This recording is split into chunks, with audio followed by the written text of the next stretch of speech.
The Lakers season ends once again in disappointment. And usually when the Lakers season ends in disappointment, it makes them liable to either get really creative or do some dumb shit. We're going to talk about what the Lakers could do this offseason that could either drastically hurt or help their franchise. Plus, LeBron James backs down off wanting to play alongside Bronny James. We're getting into all that and more right after this.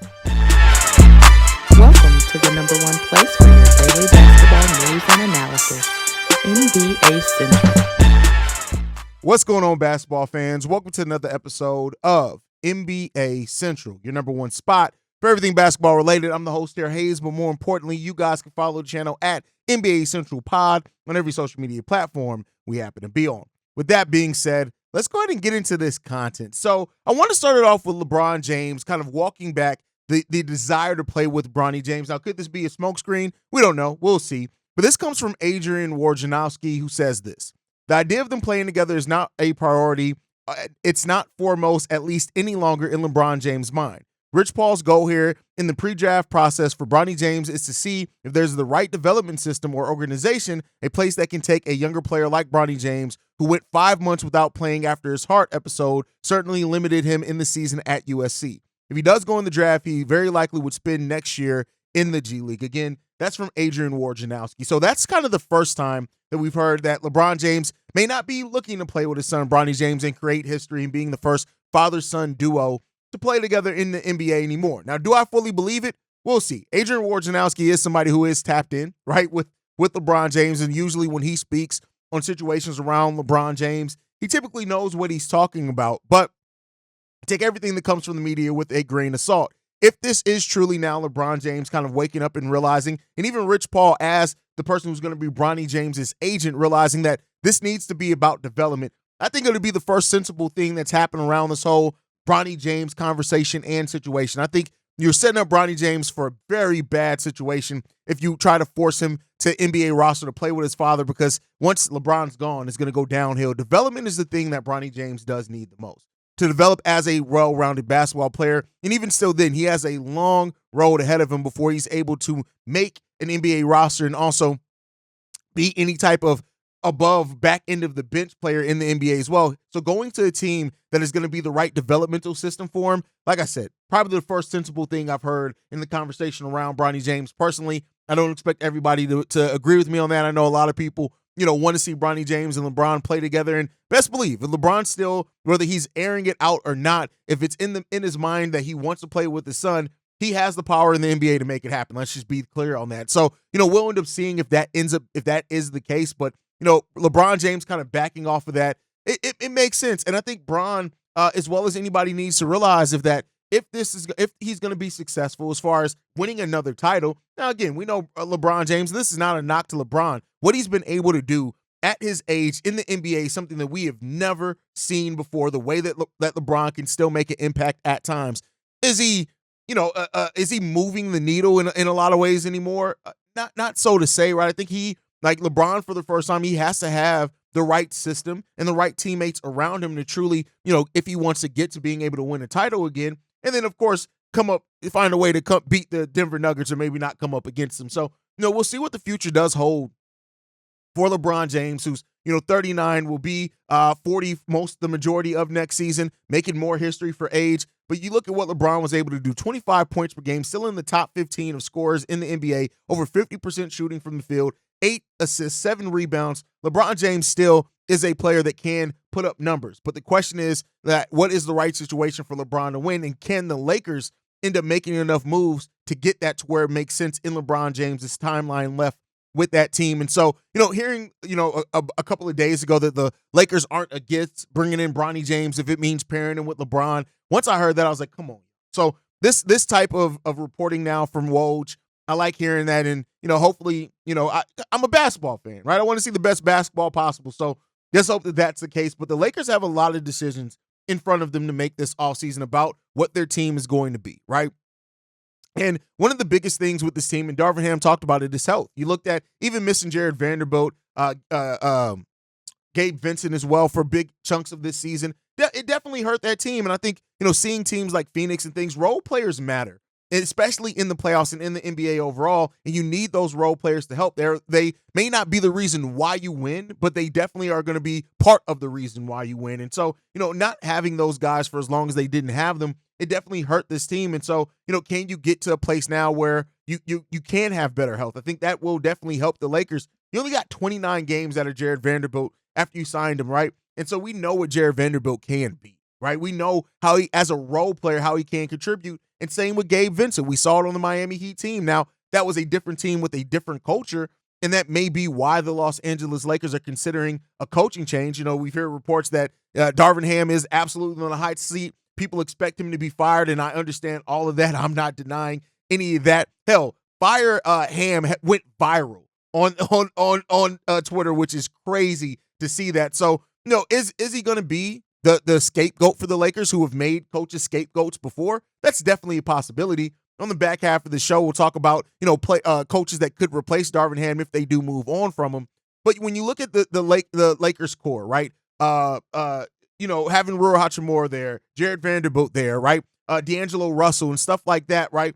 Those guys, they stayed in Los Angeles, where a lot of people thought the Lakers could be looking to move them to try to bring other assets to the team. And while, this is a team that did do some things and made it out the play-in, they had to go through the play-in again, having better health throughout that, having kind of better balance with your role players, and looking to find something. But the Lakers are a team that are apt and have before gotten desperate. And, it comes down to, what is Rob Pelinka going to do? How does he view what needs to happen with this Lakers team? Could they be a team that gets in on a player, tries to get in on a player like a Zach LaVine to kind of mix some things up? We know that they were very reluctant to move Austin Reeves last season. And while Reeves isn't a terrible basketball player at all, right? You see the flashes and you see why the Lakers, especially after they let Alex Caruso go, right? Why they want to hold on to Austin Reeves.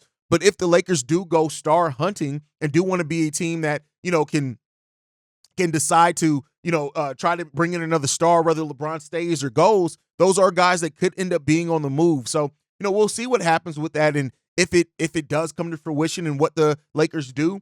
But one of the things that is on the horizon, and outside of possibly losing LeBron, which we'll talk about here, but moving on from Darvin Ham seems like it's going to be a foregone conclusion. Doesn't mean that it's going to happen, and I'm not saying it's the right move if it does happen, but it does seem like something that could be on the horizon for the Los Angeles Lakers.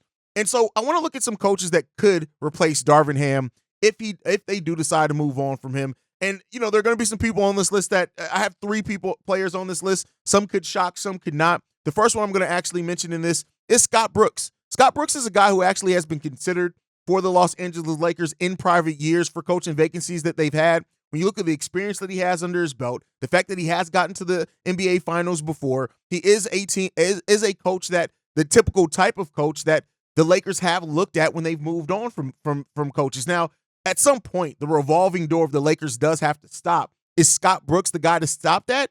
We'll see. Scott Brooks has been an assistant with the Portland Trail Blazers for the last 3 years. So look at there. He does have high-level experience with that said, and he has experience trying to balance out rosters and having to have very talented players on a roster. So I do think that he is somebody that could. They got to the finals in 2012. They actually lost to LeBron in the Miami Heat in that case. But I do think that Scott Brooks could be on the map for the Los Angeles Lakers for their vacant coaching position. Another one is Coach Bud. Now, if we're talking about looking for experience for the Lakers, Coach Bud does have the most experience of anybody who's probably going to be out there in the market as well. He's shown that he can handle a run to a championship. On top of all of that, could he work with LeBron and Anthony Davis to help kind of bring out the best sides of that team? It's possible, right? He's won a championship in 2021. He was Coach of the Year 2 different times in 2015 and 19.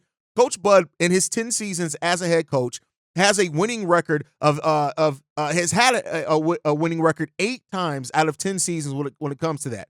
And he won 50 games out of 5 of those seasons. So he is a guy that you could look to come in. He could kind of make sense of what's going on with the Lakers, and he could be somebody that they could look to pivot to. But that's kind of rotating the same names. And one of the things that I personally have an issue with the NBA is that it's always kind of the same names in rotation. And, I know people are going to bring up and say, well, Haize, why didn't you bring up possible coaches, other coaches that come in, Frank Vogel, guys like that, Ty Lue, if he's fired, things like that, even though he was already, with the Lakers, is that I ultimately just think it comes down to this, personally, is that I want to see some new names. And I think that when you look at coaches kind of like an Eric Spoelstra. Nobody knew who the hell Eric Spoelstra was when he got hired, outside of people in that organization that just played close attention. And so because of that, I do think that you could open yourself up to some different avenues and maybe even get a little bit better if you do think outside the box with coaching hires. And so, that's some things that I think that they should look at for sure. Will they is another question, but don't outlook LeBron James's new podcasting partner in JJ Redick potentially being somebody with his name already being mentioned for the Charlotte job, a 15-year veteran in the NBA, somebody who's not far enough removed from the NBA to where he can still definitely relate to a lot of the players, which could be something that the Lakers are looking for. The bigger question is that the investment in a young, unproven potential coach like JJ Redick, is that going to be what the route that the Lakers want to do? And what does that mean for their desire to try to compete now, right? That's the biggest question there. But the respect that he has around the league, the fact that he probably would be a favorite of LeBron James, could he end up being somebody that the Lakers do call or at least interview if they decide to do a coaching search?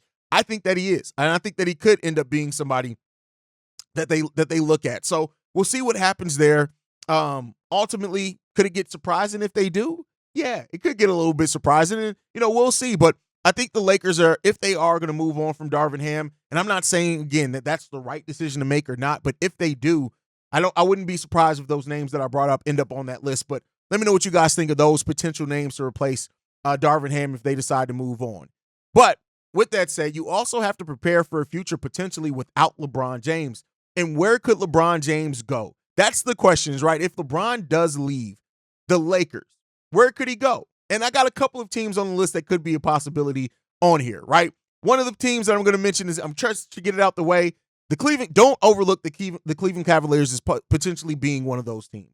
When you look at that the young players they have on that team, the return to Cleveland to finish out his career maybe there, even potentially Bronny James going there as well, just saying there is that he could be somebody. And with Donovan Mitchell potentially being on his way out, if he does force his way out of Cleveland or they decide to move on from him because of not having the certainty if he's going to lock in with another contract with them, don't be surprised if maybe, just maybe the Lakers LeBron James decides to leave the Lakers and go to LeBron. And go to the Cleveland Cavaliers. Wouldn't be surprised if that happens. He's done it before.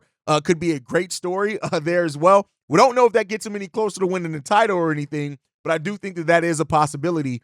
Another one, the Philadelphia 76ers. And the reason why I would say that is because the 76ers are a team that are going to have tons of cap space.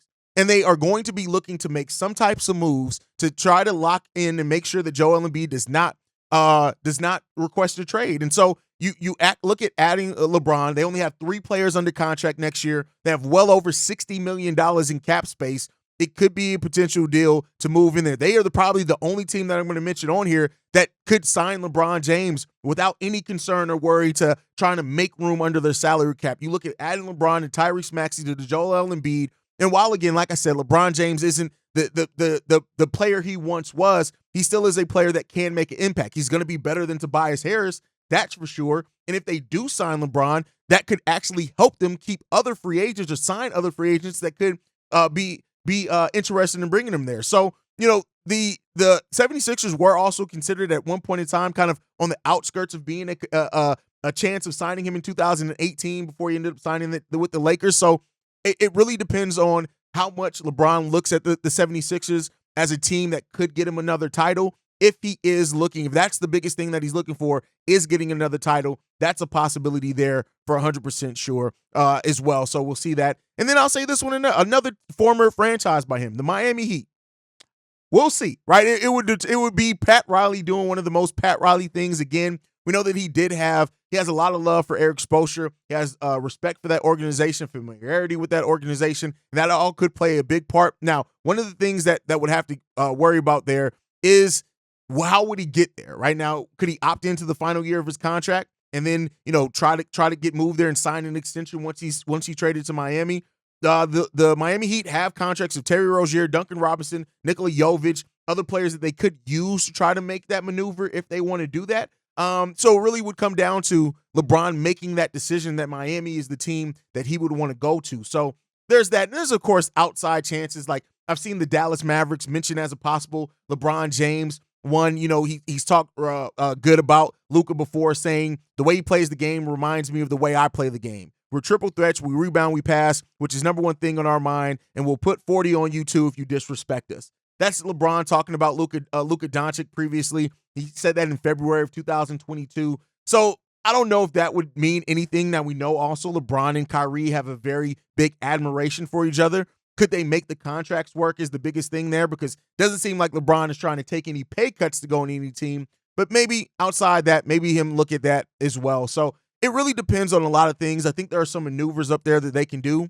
But let me know what you guys think. Who do you think is the best coaching candidate for the Los Angeles Lakers if they do move on from Darvin Ham? What do you think are possible destinations for LeBron if he does leave the Lakers? Can the Lakers do enough to stay afloat if LeBron does leave? A lot of questions around this team. Let me know what you guys think on all that down below. Make sure you're following the show at NBA Central Pod. You can send us any feedback, questions, comments, concerns, NBA Central Show at gmail.com. And then lastly, if you want to leave a text message and our voicemail for mailbags, you can do so at 773-270-2799. We are the number one spot for everything basketball related. We'll see you guys the next time I feel like making a video, probably tomorrow. Peace, y'all. This has been a presentation of the Breaks Media.